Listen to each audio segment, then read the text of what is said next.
తెలంగాణలో నిషేధిత పురుగుల మందుల విక్రయాలపై తెలంగాణ వ్యవసాయ రైతు సంక్షేమ కమిషన్ కీలక ఆదేశాలు జారీ చేసింది. నిషేధిత పారాక్వాట్ సహా ఇతర పురుగుల మందులేవి ఆన్లైన్లో విక్రయించరాదని ఈ-కామర్స్ సంస్థను ఆదేశించింది.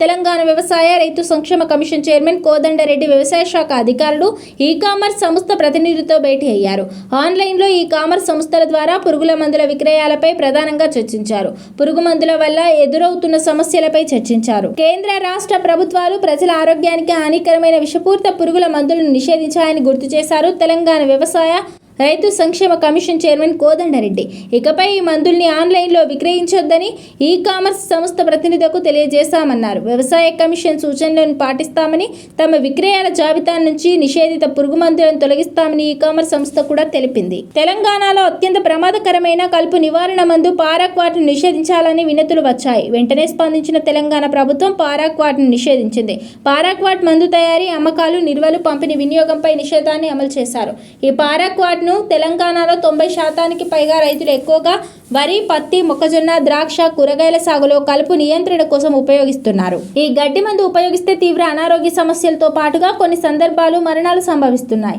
అంతేకాదు ఈ పారాక్వాట్ పర్యావరణానికి కూడా హాని కలిగిస్తుందంటున్నారు. అంతేకాదు ఈ పారాక్వాట్ను దేశవ్యాప్తంగా నిషేధించాలని కేంద్రాన్ని తెలంగాణ ప్రభుత్వం కోరింది.